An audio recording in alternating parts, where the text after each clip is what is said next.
has been a matter of concern and discussion the whole week, and it's because of some of the content that was contained in this particular party. Which was going to be going down, which of course the government also stepped in to say no, it's not going to happen. So of course it is a matter of concern from all and sundry. And let me start with you, Celestine, who is a student at University of Nairobi. Does a party like this get you by surprise?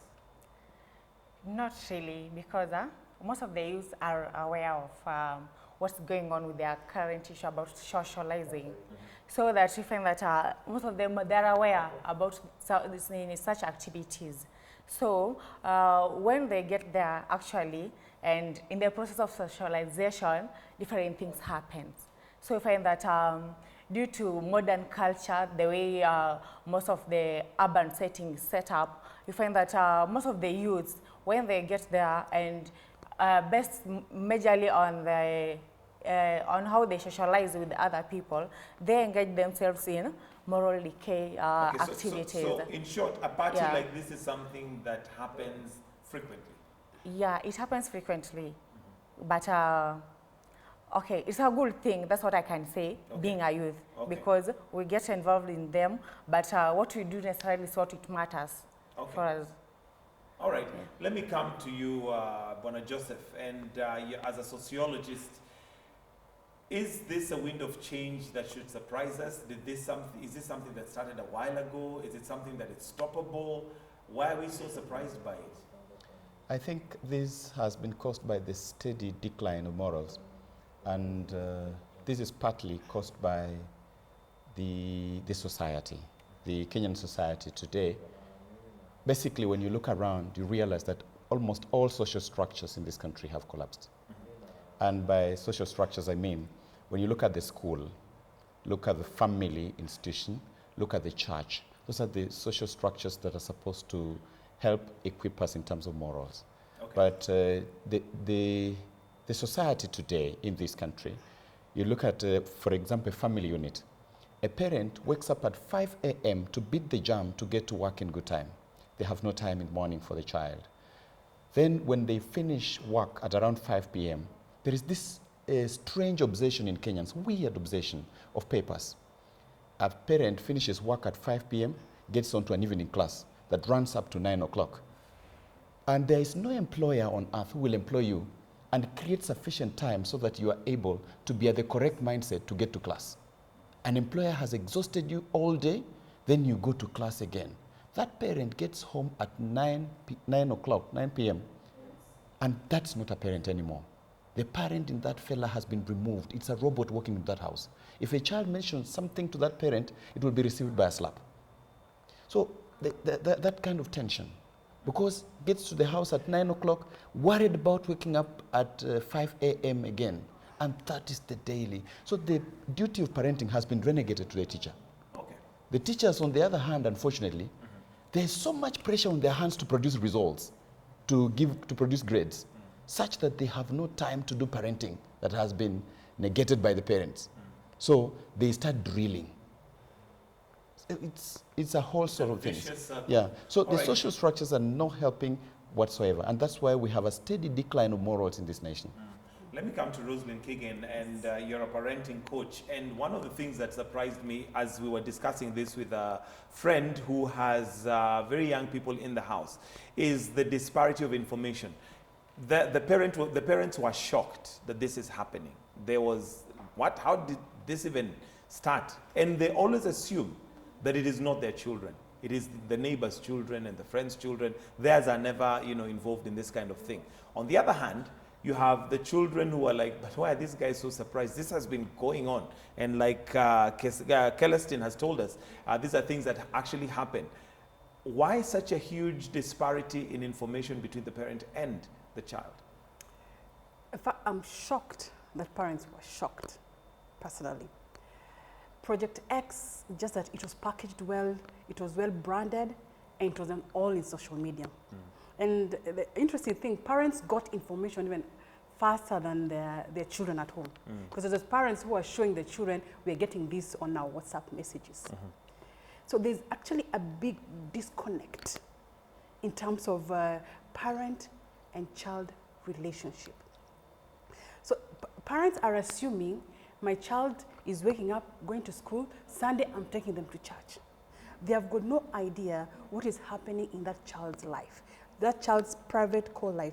You know, when we were brought up, even you right now, as you sit, there's some belief system that you have, that core belief system that you have, and it's eroding now. Because now somebody else out there is feeding into that child's belief system. Yeah. And parents need, all of a sudden are just getting too busy to feed children with values, to feed children with belief systems. And they are actually in denial, because Project X is not only in a house party. Project X happens everywhere. Where there's alcohol, you can count that as Project X. On social media, on TV, all those things are happening in our houses, in our spaces. But we're getting too busy, and we're also in denial, and we believe that, you know what, my child is good, my child cannot do this. It's somebody else's child that can do this. And if my child does that, I know what I'm going to do about it. We are forgetting that we have a village. We're supposed to be a village. Not just me, I, and myself. It's supposed to be a village, because when your neighbor's child is affected and they talk to your children, even your child will also be affected. So it cannot be business as usual anymore. And parents should not just see Project X as a one thing that might happen this weekend. Those are the things that are happening It's today. happening There's a party going on today, somewhere in the city of Nairobi. And it is in attended Kenya. by children who And belong it to is somebody. attended by children who belong somewhere. And those children are looking for answers. They're looking for identity. They're looking for affirmation. If you don't give them, if you're too busy not to talk to them, communicate to them, create a relationship, they'll go to Project X and look for what they want. Okay, let me come to you, Celestine. And what is this obsession with the youth going in a rebellious manner? Because obviously, I was making a statement earlier on, it's not that they don't know what's right and wrong. Most of them actually do know, which is why they'll even keep it sort of under wraps until now it goes on social media. But what is this obsession with the youth going, you know, on a rebellious trend? Is it just discovery? Is it affirmation? What are they looking for? No, it's not about the discovery, actually. As I said earlier, there is that socialization process whereby they used to engage themselves in different activities. And so through these activities, find that they create a rapport with the people with the different manners. And majorly when I measure on, maybe let's say, Nairobi as urban dwelling place, it contains heterogeneity, people from different cultures, in that these people, maybe their primary enculturation back in the village is different from someone who has been brought up in a modern era, maybe in Nairobi as a city. So you find that these people have different ways of life. So when they come into contact and they engage themselves like Project FM staff, someone will intend to fit in the society by copying what others are doing. So there's a lot of peer pressure. Exactly, peer pressure. So I find that through this, they'll not see it as a big deal. And also there's a way that you might find that parents are so much maybe pressurizing their children, don't do this, don't do this stuff. Sometimes they don't give them time to for exposure. So I find that if they get this chance, they will actually manipulate and go viral about it. That's how it comes. Okay, Joseph, it would be wrong to bundle all the youth and assume they're all involved in Project X. There are those who would even look at it with scorn and think that I would never get myself there. And not what creates the difference between those who possibly would feel they need to go to Project X, and there are those who would actually think that that's just not for me, I have better things to do with my life. Yes, not everybody, not all youths have been affected by the ultimate collapse of social structures in this nation. There are some who are still safe. Like there are some institutions, not all institutions have renegated their duty of even parenting. There are some institutions that they even teach children culture. A child goes through a certain school, a secondary school, or a university, and you realize that child has been cultured in a certain way. So they go out of their way. And I have been worrying.